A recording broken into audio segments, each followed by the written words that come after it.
Assalamualaikum warahmatullahi wabarakatuh. Perkenalkan, nama saya Fitria Handayani. Pada kesempatan kali ini saya akan menerangkan tentang dari standar HPK, yaitu standar ketiganya yaitu hak pasien dan keluarga. Di mana kita bermaksud untuk menjelaskan bagaimana alur penanganan keluhan. Untuk presentasi kali ini kita akan membahas tentang HPK, pengertian HPK itu apa. Yang kedua adalah maksud dan tujuan HPK-nya apa. Yang ketiga adalah elemen penilaian HPK. Yang keempat adalah alur penanganan keluhan. Pengertian HPK adalah pengertiannya adalah rumah sakit memberitahu pasien dan keluarganya mengenai proses untuk menerima dan menanggapi keluhan. Tindakan rumah sakit bila terdapat konflik atau perbedaan pendapat di dalam asuhan pasien, serta hak pasien untuk berperan dalam semua proses ini. Maksud dan tujuan HPK adalah pasien memiliki hak untuk menyampaikan keluhan tentang asuhan mereka, dan keluhan tersebut harus ditanggapi dan diselesaikan. Di samping itu, keputusan terkait perawatan kadangkala menimbulkan pertanyaan, konflik atau dilema lain bagi rumah sakit, pasien dan keluarga, atau pengambilan keputusan lainnya. Dilema ini mungkin timbul sejak pasien mengakses pelayanan selama menjalani masa perawatan dan pada proses pemulangan. Rumah sakit menetapkan penanggung jawab dan proses untuk menyelesaikan keluhan tersebut. Rumah sakit juga harus mengidentifikasi kebijakan dan prosedur bagi mereka yang perlu dilibatkan dalam menyelesaikan keluhan dan bagaimana pasien dan keluarganya dapat ikut berperan serta. Baik, kita akan bahas keluhan pelanggan dan cara penanganannya. Di sini akan dilihat dari standar HPK itu ada elemen penilaian yang akan dinilai pada standar HPK adalah satu, pasien diberikan informasi mengenai proses untuk menyampaikan keluhan dan proses yang harus dilakukan pada saat terjadi konflik atau perbedaan pendapat. Jadi apabila ada pasien atau keluarga yang mengeluh kepada setiap petugas, mereka akan memberikan, para petugas di RSUD Hikmat Sehat Afiat akan menjelaskan kepada pasien atau keluarga bagaimana proses menyampaikan keluhan tersebut. Yang kedua, keluhan, konflik, dan perbedaan pendapat tersebut dikaji dan diselesaikan oleh unit atau petugas yang bertanggung jawab melalui sebuah alur atau proses. Jadi, keluhan ini yang sudah disampaikan akan dikaji dan diselesaikan oleh unit atau petugas yang bertanggung jawab melalui sebuah alur atau proses. Jadi, RSUD Hikmat Sehat sudah mempunyai alur atau proses bagaimana penanganan pengaduan tersebut. Elemen penilaian HPK ketiga yaitu pasien dan keluarga berpartisipasi dalam proses penyelesaian keluhan, konflik, dan perbedaan. Di sini diberikan istilahnya diberikan untuk semua bisa berpartisipasi, pasien maupun keluarga, dalam proses penyelesaian keluhan, konflik, dan perbedaan, sehingga tidak ada lagi istilahnya konflik di antara pasien dan keluarga di rumah sakit.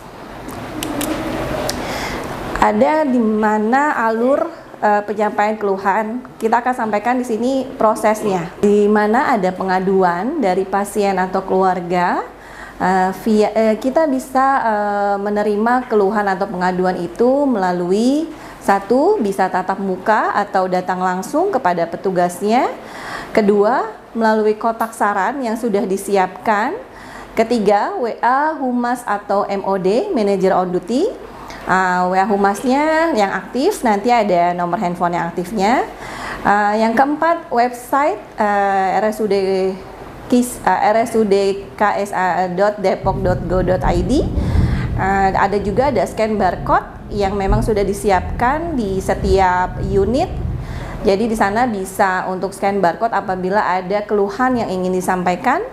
Keenam, kita dapat ada juga Google Review, jadi bisa menyampaikan penilaian melalui Google Review juga.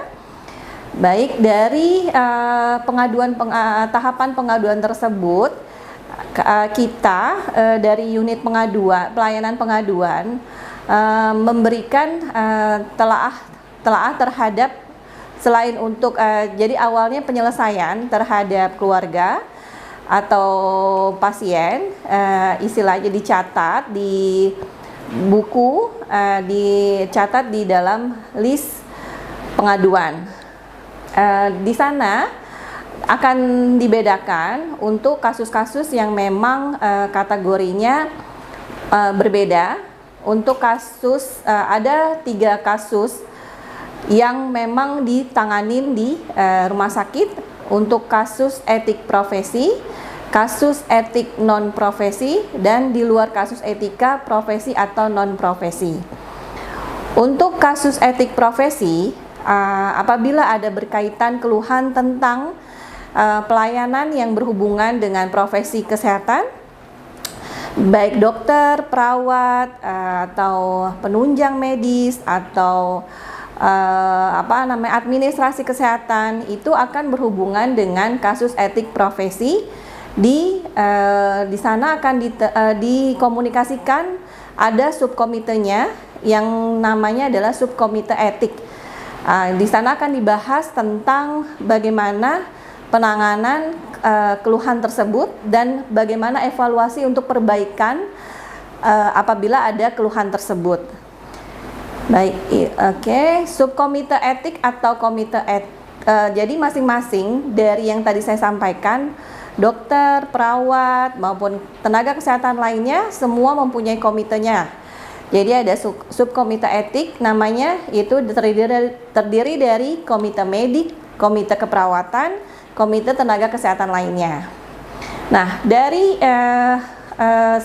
dari subkomite tersebut, apabila berhubungan dengan hukum di rumah sakit, maka akan disampaikan kembali ke komite etik dan hukum. Jadi semua yang berkaitan dengan etik dari permasalahan tersebut akan disampaikan ke komite etik dan hukum. Nah, di sana apabila ada yang harus disampaikan, nanti ada laporannya. Laporannya itu sudah tersusun, nanti baru disampaikan kepada direktur. Nah, untuk yang komite etik non profesi, komite etik non profesi itu akan disampaikan awalnya ke bagian sumber daya manusianya, ke bagian yang mengelola sumber daya manusia. Jadi apabila ada di luar profesi kesehatan, itu akan disampaikan ke bagian sumber daya manusia. Tetap untuk pengelolaan pengaduannya, seluruh dari keluhan itu akan disampaikan kepada komite etik dan hukum. Dan selanjutnya akan dibuatkan laporan untuk disampaikan kepada direktur. Sama juga selayaknya yang tadi, ada tahapan yang terakhir adalah untuk kasus yang di luar kasus etika profesi atau non profesi. Di luar kasus etika profesi atau non profesi adalah mungkin tentang fasilitas, ya, fasilitas yang tidak istilahnya tidak layak, gitu ya. Itu akan disampaikan juga kepada komite etik dan hukum. Selanjutnya baru direktur. Di sini kita akan membahas selanjutnya adalah tentang metode pengaduan. Metode pengaduan di rumah sakit ada yang langsung tadi tatap muka, ada yang kedua adalah online atau daring. Tatap muka, pertama awalnya pasien atau keluarga mengeluh langsung bertemu dengan petugas rumah sakit. Contohnya adalah di poliklinik, apabila pasien mendaftar merasa dia pelayanannya lama atau terlambat gitu ya, itu bisa disampaikan kepada perawatnya. Nanti apabila perawatnya bisa menjelaskan dan sudah merasa istilahnya sudah berasa puas untuk penanganan pengaduannya, dia tidak akan lanjut, cukup di bagian perawatnya. Tapi kalau memang merasa masih tidak nyaman, maka akan dialihkan lagi ke MOD, Manager on Duty. Nanti akan di sana disampaikan kembali, akan dijelaskan untuk masalah yang ada di rumah sakit. Maksudnya pasien itu berhak untuk menyampaikan kembali keluhan kepada Manager on Duty, agar Manager on Duty sendiri bisa menjelaskan dan menangani masalah yang memang dirasakan oleh pasien atau keluarga. Dari Manager on Duty, apabila dia akan memberikan namanya formulir keluhan. Nanti formulir keluhan ini bisa diisi oleh pasien atau keluarga, agar bisa disampaikan kembali keluhan yang tadi masuk kategori yang mana. Tadi sudah disampaikan ada kategori etika, ada kategori non etika, etika profesi, ada kategori etika non profesi. Itu akan dimasukkan ke dalam rekapan tersebut gitu. Makanya apabila sudah selesai, dia penanganannya cukup sampai di Manager on Duty. Alurnya, jadi apabila MOD tidak bisa menangani, itu akan diarahkan untuk bertemu lagi dengan kepala bagian atau kepala bidang dari masing-masing yang memang dikeluhkan sama pasien atau keluarga. Baru selanjutnya tadi masuk ke komite etik, yang etik dan hukum, apabila memang harus diselesaikan secara hukum. Untuk kedua adalah petugas rumah sakit menerima keluhan dan mencatat keluhan di formulir keluhan atau lembar pengaduan.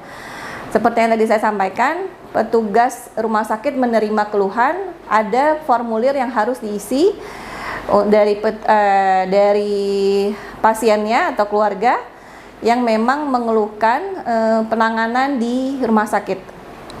Yang ketiga, petugas rumah sakit menangani keluhan sesuai dengan panduan penanganan pengaduan di rumah sakit. Jadi metode pengaduannya tadi untuk yang tatap muka, selanjutnya adalah untuk yang online atau daring. Pasien atau keluarga memberikan keluhan bisa melalui WhatsApp dengan nomor handphone MOD yang aktif, bisa melalui website di rsud.depok.go.id. Ada di sana, ada juga link pengaduan, ada barcode-nya. Jadi bisa langsung di-scan. Terus yang ketiga ada di aplikasi Depok Single Window juga ada, bisa mengunduh dari handphone. Untuk pasien dengan cara bayar JKN atau BPJS, bisa mengunduh aplikasi mobile JKN. Jadi di sana juga ada keluhan yang bisa disampaikan melalui aplikasi mobile JKN. Baik. Ini adalah contoh formulir penyampaian keluhan atau komplain. Ya, berikut adalah formulirnya. Terus kedua, ini ada formulir dari tentang pengaduan, lembar pengaduan yang ada di kotak saran. Jadi di kotak saran ada lembar pengaduan tersebut. Untuk yang ingin memberikan saran dan kritik, boleh silakan masukkan keluhan itu di kotak saran. Selanjutnya ini adalah yang di website, ada poin untuk linknya. Di website tersebut ada tentang kritik dan saran, bisa diklik di sana dan diisi apa yang dikeluhkan. Nanti akan dijawab juga dengan petugas rumah sakit. Ya, ini adalah contoh kotak sarannya yang ada di setiap unit ya. Baik, ini adalah contoh scan barcode yang juga ada di setiap unit. Jadi kita berharap semua bisa terlayani dengan baik di Rumah Sakit RSUD Kisa. Jadi kami menyiapkan apabila ada yang memang tidak berkenan atau perlu dikeluhkan, ada scan barcode yang bisa disampaikan di sini. Lanjut, ini adalah proses untuk kita merespon terhadap keluhan. Ada kecepatan tentang bagaimana kita merespon terhadap keluhan. Jadi kita bedakan keluhan itu untuk warna merah itu berarti ekstrim. Dari laporan tersebut kita bedakan untuk laporan-laporan yang memang disampaikan itu ada respon yang harus diberikan, yaitu untuk warna merah itu berarti ekstrim. Ekstrim itu berarti cenderung berhubungan dengan kepolisian, pengadilan, kematian, mengancam sistem atau kelangsungan organisasi, potensi kerugian material, potensi tercemarnya nama baik organisasi dan lain-lain, termasuk komplain yang berasal dari media massa atau sosial media. Komplain berkategori merah ditanggapi dan ditindaklanjuti maksimal 1 kali 24 jam. Jadi untuk masalah-masalah yang memang berhubungan seperti ini, dia akan lebih cepat untuk ditanggapi dan ditindaklanjutkan. Lanjut, untuk warna kuning itu tinggi, cenderung ini berhubungan dengan pemberitaan media yang tidak masuk dalam kategori merah, potensi kerugian imaterial, dan lain-lain. Komplain berkategori kuning ditanggapi dan ditindaklanjuti maksimal 3 hari. Baik, terus untuk warna hijau atau rendah cenderung tidak menimbulkan kerugian yang berarti baik material maupun imaterial. Komplain berkategori hijau ditanggapi dan ditindaklanjuti maksimal 7 hari. Ini adalah untuk komplain-komplain yang memang ringan dan tidak langsung penyampaiannya, bisa via website atau via scan barcode. Nah, ini untuk yang warna hijau dia tidak langsung. Kalau memang dia langsung, dia biasanya langsung diselesaikan pada saat itu juga.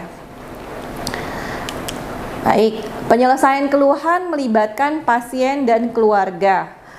Di sini semuanya harus sama-sama diberi informasi dan diberikan arahan bagaimana memang sebetulnya pelayanan di rumah sakit, sehingga tidak ada kesalahpahaman antara pasien maupun keluarga yang berobat di Rumah Sakit RSUD Kisah. Selanjutnya, ini adalah contoh di pelayanan informasi dan penanganan pengaduan di pojok JKN. Kami ada 2 orang petugas di sana. Jadi menanggapi keluhan juga, salah satunya adalah menanggapi keluhan yang disampaikan pasien yang dengan cara bayar JKN, dengan cara bayar BPJS. Jadi di sana ada pasien dan keluarga boleh datang ke kami untuk menyampaikan keluhan tersebut dan menyampaikan saran atau kritik agar pelayanan di Rumah Sakit RSUD Kisah jadi semakin baik. Baik, selanjutnya adalah selain itu kami di ruangan manajer on duty juga menyiapkan ruangan untuk keluhan untuk pasien dan keluarga dari untuk cara bayar apapun, baik untuk cara bayar tunai ataupun cara bayar BPJS. Di sana untuk pelayanan apapun, untuk pelayanan rawat inap, rawat jalan, operasi, dan lain-lain, semua ada keluhan boleh disampaikan ke manajer on duty yang ada di lantai 2 ruangannya untuk saat ini ya. Baik, sebelum ditutup materi kali ini, ada satu pertanyaan yang bisa teman-teman jawab, yaitu ada berapakah elemen penilaian pada Pokja HPK? Baik, sekian materi kali ini, semoga bermanfaat dan semoga bisa membuat rumah sakit semakin baik dalam menjalankan pelayanannya. Mohon maaf apabila ada kekurangan. Terima kasih. Wassalamualaikum warahmatullahi wabarakatuh.